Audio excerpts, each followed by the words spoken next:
Hello there you guys, welcome to one of my videos. Jack Butland to undergo Manchester United medical today ahead of a surprise loan move. This comes after Newcastle recalled Martin Dubravka from his United loan.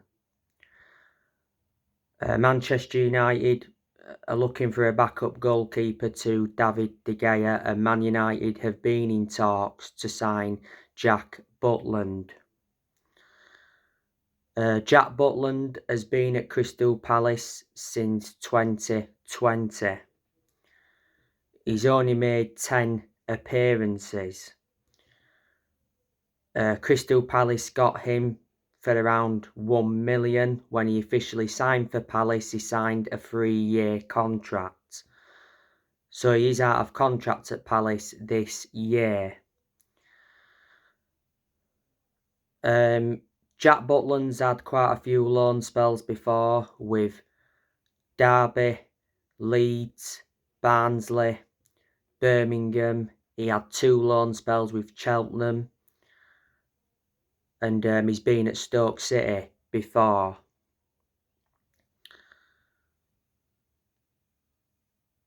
So that's the news on him. Now I want to give you some news on Joao Feliex. So Man United will offer 3.5 million to sign Joao Feliex on loan until the end of the season, and Man United are willing to pay his full wages. Atletico Madrid though want around 11 million to loan Joao Feliex out. So Man United are around 6 million or so short of Atletico Madrid's asking price. I'd certainly take Joao Feliex at Man United. He'd be a good replacement for Ronaldo. He's predominantly a forward, but he can also be deployed as a winger and an attacking midfielder, so he's well known for his versatility. Atletico Madrid got Joao Feliex from Benfica. They paid 113 million, the 4th most expensive sum paid in football. He's under contract with Atletico Madrid until 2026.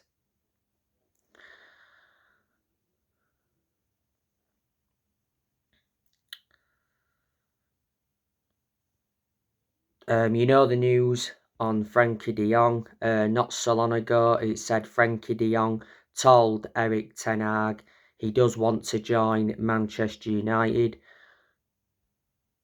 Towards the end of last year, it said Frankie de Jong was still a target for Erik ten Hag. Revert back to last summer, Barcelona were furious that Frankie de Jong refused to leave due to Barcelona's financial crisis.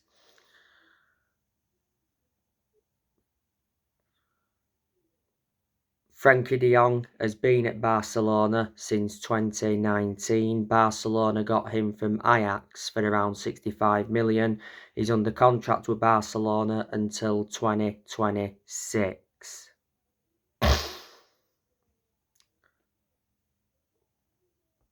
It was disappointing that Manchester United missed out on Cody Gakpo.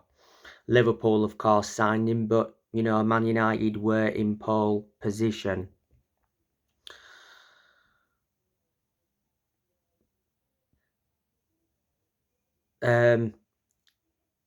This transfer window is Erik ten Hag's 2nd transfer window as Man United manager. And yet, Jack Butland will be his 1st signing of this transfer window. Revert back to last summer, Ten Hag brought 6 additions in. He brought Terrell Malacia in, Christian Eriksen, Lisandro Martinez, Casemiro, Anthony, and he brought the Dubravka in. Ten Hag has spent over 200 million so far as Manchester United manager. You know, he's also let a lot of players go as well. Look at the players that left last year. You know, Dean Henderson went out on loan to Forest. Lee Grant left. Telles went out on loan to Sevilla. Eric Bailly went out on loan to Marseille. Pogba and Matic left on free transfers. Pogba went back to Juventus and Matic went to Roma.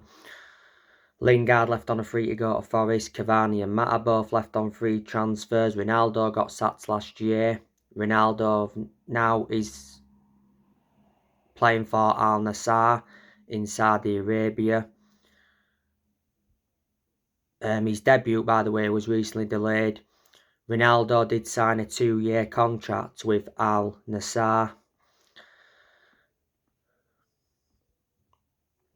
Man United sold James Garner to Everton, sold Andres Pereira to Fulham, loaned Ethan Laird out to QPR, loaned Hannibal Mejbra out to Birmingham, loaned Amad Diallo Traore out to Sunderland.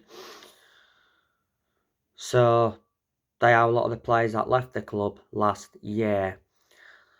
And certainly this year, you know, Ten Hag will be getting rid of more players.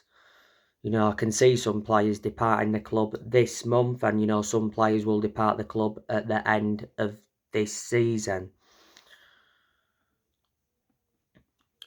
We've obviously now Man United on the verge of signing Jack Butland. That will see Tom Heaton leave. Well, I said Tom Heaton was going to be leaving this year anyway. Tom Heaton's obviously Man United's third choice keeper. Well, he was third choice when obviously we had Dubravka. He's obviously going to be third choice now, obviously, us getting Jack Butland on loan. The time we brought Tom Heaton in, though, we brought him in as a backup to De Gea. Man United got Tom Heaton on a free transfer from Aston Villa. I think Ten Hag will get rid of Dean Henderson permanently as well. He's doing well on his loan spell with Forest. Revert back to when Dean Henderson was at Man United. You know, most of the time he was second choice. He was behind De Gea, but there was a time where we did actually give Dean Henderson that number one. Ten Hag will get rid of Alex Telles permanently. You know, Telles won't come back to Man United because, you know, we've obviously got Luke Shaw, who you can still say is our first choice left back. We've obviously got Terrell Malacia as well. So Telles won't get in if he was to come back. Ten Hag will also get rid of Eric Bailly permanently. You know, Bailly won't get back in the Man United team. You know, we've got a lot of centre-halves. You know, we've obviously got Varane and Lisandro Martinez that are our first choice centre-halves. When they pick up injuries, you know, the backups are Harry Maguire and Victor Lindelof. So there's no way Bailly would get back in. I think Ten Hag will get rid of Phil Jones as well. Harry Maguire, you know, he could be leaving the club as well this year. Like I said, he's no longer one of our first choice centre-halves following the arrival of Lisandro Martinez. Wan-Bissaka, I think he's on his way out of the club this year. Bissaka has played a lot of games recently because obviously Diego Dalot has been unavailable for injury, but I think Dalot's now recovered from injury, so he's in line to start against Everton in the FA Cup. Bissaka, a few weeks ago, it said that West Ham were interested in taking him on loan. Leeds have inquired about him. Wolves were once leading the race for Bissaka, and I heard he could make a return to Crystal Palace. Man United got on Wan-Bissaka in a deal worth 50 million from Palace back in 2019. Bissaka is under contract with the club until 2024. I think we could get rid of Fred this year. Fred's no longer one of our first choice centre midfielders following the arrivals of Casemiro and Christian Eriksen, but, you know, Fred has still started games this season. You know, he started games alongside Casemiro. He's played alongside Eriksen as well. Fred, don't forget, scored in the 3-0 win against Nottingham Forest. Came off the bench. And he scored in the 2-0 win against Tottenham. That's the best game he's enjoyed so far this season. Don't forget, Man United not so long ago extended Fred's contract by a year, but I still think he could leave this year, if not next year. Man United got Fred from Shakhtar Donetsk in a deal worth around 52 million back in 2018.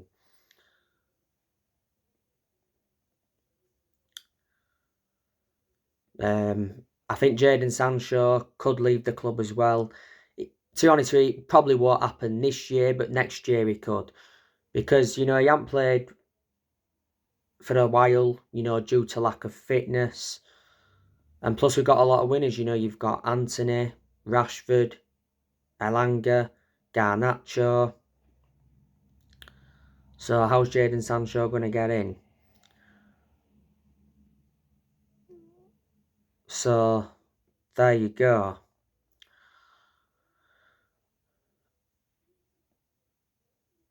Ten Hag, you know, after the win against Bournemouth, you know, he said quite a few things. He said Man United want to play football, not tennis. And he did mention that he will not burn money in Man United's search for a striker. And he was happy with the victory against Bournemouth, but he said Man United were lucky at times. You know, reflecting on that win against Bournemouth, that was 7 wins in a row at Old Trafford. Obviously, the goals against Bournemouth came from Casemiro, Luke Shaw and Marcus Rashford. Man United are now joint third with Newcastle. Newcastle are above us on goal difference. But Ten Hag, you know, I've got to give him a lot of credit. You know, he's doing a good job as Manchester United manager. You know, this is his first full season. He does need time. Like I've said, his expectations this season is to get Man United a top 4 finish. And if he could win a trophy, that would be even better, because Man United have not won a domestic trophy since 2017.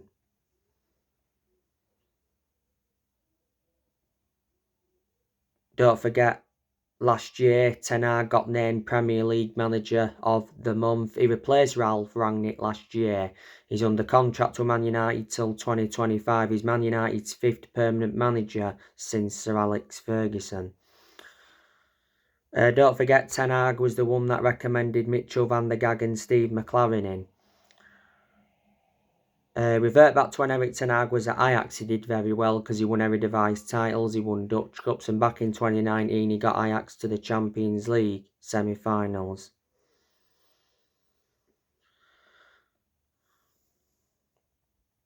And he developed the young players well.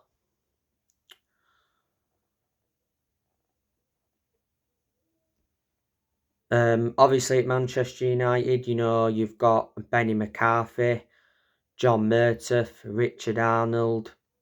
Last year, Sir Alex Ferguson came back to Man United in an advisory role. The Glazers are still at Manchester United, but I don't think they're going to be at the club for long. Revert back to the 30th of December last year, Avram Glazer was spotted in Doha, which is Qatar, trying to sell Manchester United.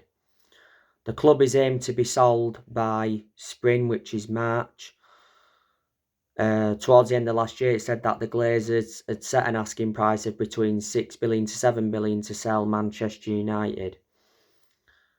But yeah, we should have new owners by the end of the season. You know, the Glazers have been one of the biggest issues at the club for such a long time.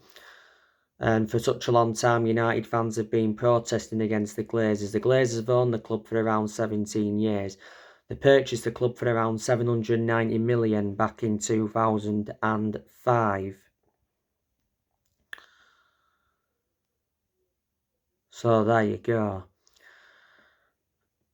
As you all know, Manchester United do play Everton tomorrow at Old Trafford in the FA Cup third round. I'm expecting Manchester United to beat Everton comfortably, because Everton are a very poor team at this moment in time. You know, Everton recently lost 4-1 at home to Brighton. Frank Lampard is not good enough to manage Everton. I'm expecting him to get sacked at some point. You know, Frank Lampard's too inexperienced, hasn't got a proven pedigree. Lampard has been the Everton manager for a year or so. Everton appointed him in January last year. He's under contract with Everton until 2024. When he officially got appointed in, he signed a 2.5-year deal. Before Everton, Lampard managed Chelsea and he got sacked by Chelsea, even though he's a Chelsea legend, and before then managed Derby. He began his managerial career with Derby. Lampard was the one that replaced Rafa Benitez, because was it last season Everton sacked Rafa Benitez. Before Everton had Carlo Ancelotti. To be honest with you, Everton were very good under him. But obviously Ancelotti decided to leave Everton, make a return to Madrid. One point they had Duncan Ferguson in his interim. I think he enjoyed like 2 spells as Everton's interim manager.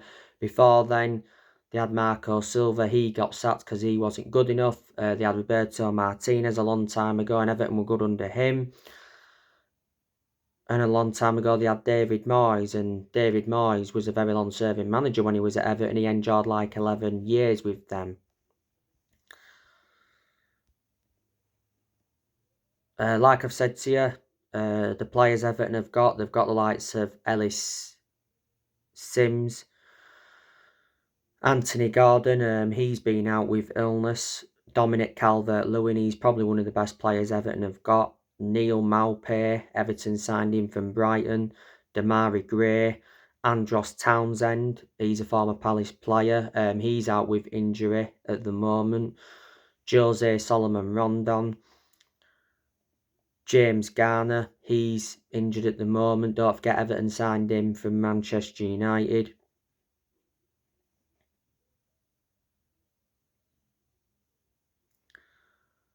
Idrissa Gueye, he's now in his second spell at Everton, because he was at Everton before.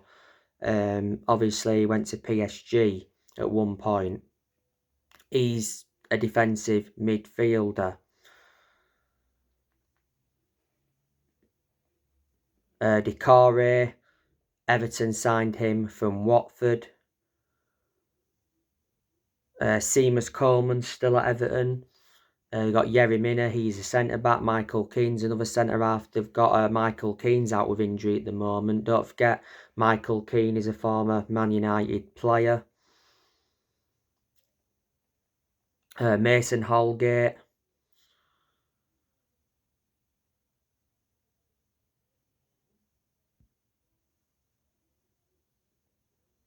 Nathan Patterson, he recently picked up a knee injury.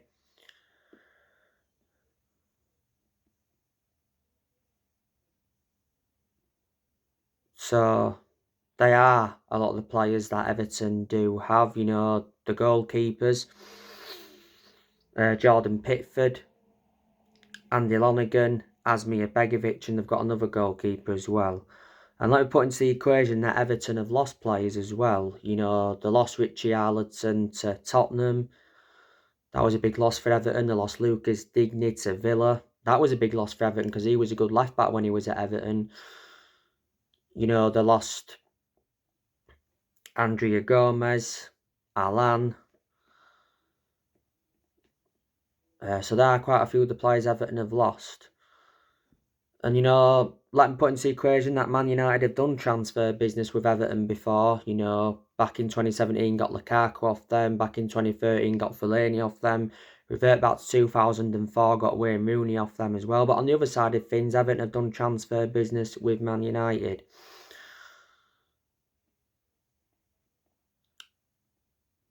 Manchester United did beat Everton at Goodison Park in the league earlier on this season 2-1. But Man United, you know, are coming into this game on the back of a 3-0 win against Bournemouth. That was Man United's first game of 2023. We've got some players missing. Anthony has been out of injury. He played no part against Bournemouth. Sancho's been out due to lack of fitness for a while. Tuanzebe is still injured, but he doesn't get in the team anyway. Van der Beek, don't forget, came off injured against Bournemouth. So he's out. He's not first choice anyway. Martial picked up an injury against Bournemouth. He's injured again. He's had a good, 4 or 5 injuries so far this season.